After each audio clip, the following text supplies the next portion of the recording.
ఎన్నికల అనంతరం కొంతమంది వైసీపీ నేతలు అండర్ గ్రౌండ్కి వెళ్ళిపోయే ప్రయత్నం జరుగుతుందని ఆల్రెడీ మనం చెప్పాం. అది అక్షర రూపం దాల్చింది. ఎవరైతే మనం ముఖ్యంగా గతంలో తెలుగుదేశం పార్టీని కానివ్వండి, చంద్రబాబు లోకేష్తో పాటు భువనేశ్వర్ గారిని ఎవరైతే అత్యంత హీనంగా విమర్శించారో ముందు వాళ్లే తప్పుకునే ప్రయత్నం జరుగుతుంది. ఎందుకంటే వాళ్ళు ఓడిపోవడమే కాకుండా వైసీపీ పార్టీ అత్యంత దారుణంగా ఓడిపోతుంది. ఈ విషయం మనందరికీ తెలుసు. సో ఇప్పుడు వల్లభనేని వంశీ అయితే ప్రస్తుతానికి డల్లాస్ పారిపోయినట్టుగా మనకి తెలుస్తుంది. సోషల్ మీడియాలో ఇప్పుడు నేను చూపిస్తున్నటువంటి ఈ ఫోటో ఏదైతే ఉందో ఈ ఫోటో అయితే సోషల్ మీడియాలో వైరల్గా మారింది. మరి నిన్న వెళ్ళాడా, మొన్న వెళ్ళాడా, ఎప్పుడు వెళ్ళాడా అనేది మనకైతే తెలియదు. ఆల్రెడీ నిన్న మాట్లాడుకున్నాం. వల్లభనేని వంశీ ఏంటి అండర్ గ్రౌండ్లో గెలిపోయాడా, కనీసం ఎక్కడా కనపడటం లేదని చెప్పి మనం ఆల్రెడీ మాట్లాడుకున్నాం. సో అసలు మ్యాటర్ ఏంటయ్యా అంటే ఇదిగో ఈ విధంగా డల్లాయిస్ అయితే పారిపోయినట్టుగా ఇదిగో దీన్ని బట్టి అయితే మనకి ఈ ఫోటోని బట్టి అయితే మనకి అర్థమవుతుంది. సో ఇప్పుడు సోషల్ మీడియాలో ఇదే వైరల్గా మారింది. సో అంటే ఫలితాలు రాకముందే డల్లాస్ పారిపోయాడనే వార్త అయితే హల్చల్ చేస్తుంది. సరే, వాళ్ళ అధినేత లండన్ వెళ్ళిపోయాడు అనుకుంటే అది వేరే విషయం. అయితే వాస్తవానికి ఏదైనా సమ్మర్ హాలిడేగా వెళితే అది ఓకే. బట్ జగన్మోహన్ రెడ్డి ఎందుకు వెళ్ళాడు అంటే దానికి అర్థం లేదు. ఆమ్స్టర్డామ్ ఎందుకు వెళ్ళాడంటే ఇప్పటి వరకు తెలియదు. సరే, ఎన్నికలైన మరుక్షణం ఆయన ఎలాగో కోర్టు పర్మిషన్ తీసుకుని వెళ్ళిపోవడం అది వేరే విషయం. ఇప్పుడు వాళ్ళ నేతలు కూడా బహుశా వల్లభనేని వంశీ డల్లాస్ వెళ్ళాడంటే కొడాలి నాని కూడా బహుశా మొత్తానికి ఎక్కడికో చోటకైతే పారిపోయి ఉండొచ్చు అనే అనుమానాలు అయితే కలుగుతున్నాయి. గతంలో కూడా ఆల్రెడీ నారా లోకేష్ చెప్పాడు, నేను రెడ్ బుక్లో ఎవరి పేరు అయితే రాశానో వారిని ఎట్టి పరిస్థితుల్లో వదిలిపెట్టను, లీగల్గా తీసుకోవాల్సిన ప్రతి యాక్షన్ తీసుకుంటాం. అంటే ఏదో రెడ్ బుక్లో పేరు ఉంది కాబట్టి ఏదో గొడ్డలు తీసుకొచ్చి బాబాయ్ నరికేయడం కాదు, లీగల్గా చర్యలు తీసుకుంటాం. మీరు చేసిన తప్పుల మీద విచారణ చేయిస్తాం, మీరు చేసిన అవినీతి అరాచకాల మీద విచారణ చేయిస్తాం, ఖచ్చితంగా న్యాయస్థానాల ముందు దోషిగా నిలబెడతామని చెప్పి నారా లోకేష్ చెప్పాడు.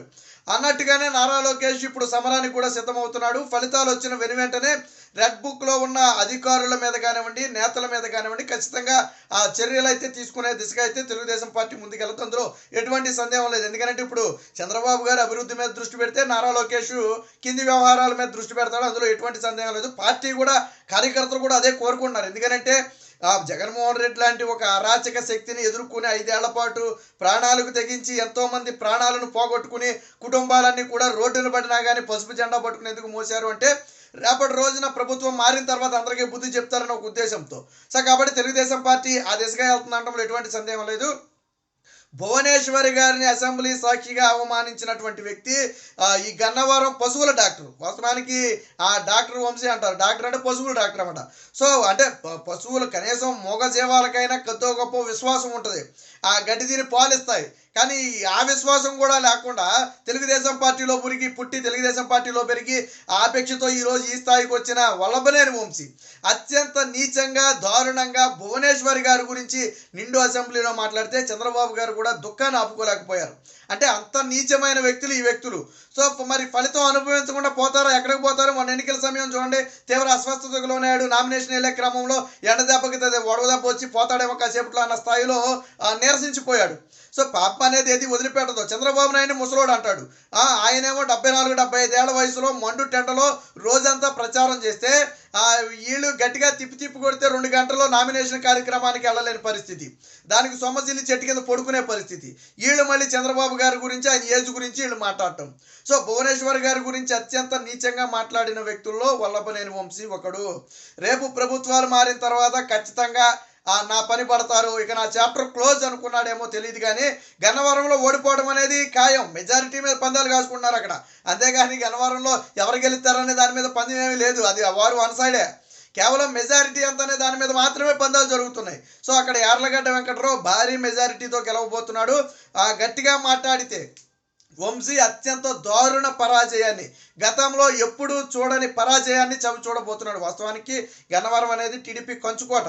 అందులోనూ జగన్మోహన్ రెడ్డికి కొద్దో గొప్ప అభిమానులు గన్నవరంలో ఉన్న వల్లభనేని వంశీకి ఓటేరు. ఎందుకంటే భువనేశ్వర్ గారిని, చంద్రబాబు గారిని అనరాని మాటలు అంటే వాళ్ళు కూడా సైకించలా.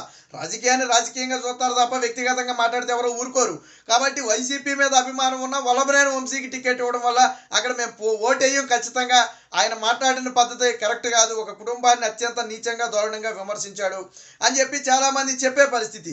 సో అలా అంటే సొంత పార్టీలోనే వ్యతిరేకత ఆ స్థాయిలో ఉందంటే ఎంత దారుణ పరాజయాన్ని చవిచూడబోతున్నాడు అనేది మనకు అర్థమవుతున్న విషయం. ఇప్పుడు తాజాగా ముందు జాగ్రత్త చర్యల్లో భాగంగా ఫలితాల్లో ఓడిపోతాడని తెలుసు కాబట్టి ముందుగానే డల్లాస్ అయితే పారిపోయినట్టుగా అయితే అనుమానం కలుగుతుంది. నాకు తెలిసి ఆ రిజల్ట్ వచ్చిన తరువాత కూడా రాకపోవచ్చు. జగన్మోహన్ రెడ్డి వస్తాడో రాడో మనకైతే తెలియదు, కానీ వల్లభనేని వంశీ అయితే రాకపోవచ్చు. ఎందుకంటే ఫలితాలు వచ్చిన వెంటనే ముందు శిక్ష అనుభవించాల్సింది ఎవరయ్యా అంటే వల్లభనేని వంశీయే. హిట్ లిస్ట్లో మొదటి వ్యక్తి వల్లభనేని వంశీయే. ఎందుకంటే ఆ రోజు చేసినటువంటి చేష్టలు అవి. టీడీపీ నేతల మీద కార్యకర్తల మీద గన్నవరంలో చేయని దాడంటూ లేదు. చంద్రబాబు గారిని, భువనేశ్వర్ గారిని అన్నని మాట్లాడుతూ లేదు. చివరికి వ్యక్తిగత జీవితాల మీద కూడా విమర్శలు చేసి అత్యంత దారుణ విమర్శలను ఎదుర్కొన్నటువంటి వ్యక్తి వల్లభనేని వంశీ. ఈ దెబ్బతో మొత్తానికి ఓటమి భయం దెబ్బతో రాష్ట్రం వదిలి డల్లాస్ అయితే పారిపోయినట్టుగా తెలుస్తుంది. ఇప్పుడు సోషల్ మీడియాలో చక్కర్లు కొడుతున్న ఫోటో ఇదే. మనకి ఇక్కడ ఫోటోలో చూడొచ్చు, ఒక సైడ్ నుంచి తీశారు, మధ్యలో మనుషులు అయితే అడ్డం ఉన్నారు. ఈ ఫోటో ఇప్పుడు తాజాగా డల్లాస్లో ఉన్నప్పుడు తీసినటువంటి ఫోటో అని చెప్పి సోషల్ మీడియాలో అయితే వైరల్ అవుతుంది. నిజమే అవ్వచ్చు, ఎందుకంటే ఆయన ప్రస్తుతానికి అండర్ గ్రౌండ్లో ఉన్నాడు, ఎక్కడ కనపట్ల. ఆల్రెడీ నిన్నే మాట్లాడుకున్నాం మనం, డల్లాస్ వెళ్ళాడనే విషయం తెలియకముందే వల్లభనేని వంశీ, కొడాలి నాని ఏంటి సైలెంట్ అయిపోయారు, ఏంటి విషయం అని చెప్పి ఆల్రెడీ మనం మాట్లాడుకున్నట్టుగానే ఇప్పుడు డల్లాస్ అయితే పారిపోయాడు. అందుకనే మనకి ఎక్కడా కూడా కంటికి కనపట్లేదు. బహుశా రిజల్ట్ వచ్చేదాకా కూడా నేను ఇక్కడ ఉండటం మంచిది కాదేమో, ఏ క్షణం ఏం జరుగుద్దు అని భయం వేసి డల్లాస్ అయితే పారిపోయి ఉండొచ్చు అని టీడీపీ శ్రేణులు అయితే అంచనా వేస్తున్నాయి. మొత్తానిగా ఒక్కొక్క వైసీపీ నేత రాష్ట్రం వదిలి పారిపోతున్నారు అని చెప్పి ఈరోజు పశువుల డాక్టర్ వల్లభనేని వంశీ పారిపోవడాన్ని బట్టి అర్థమవుతుంది.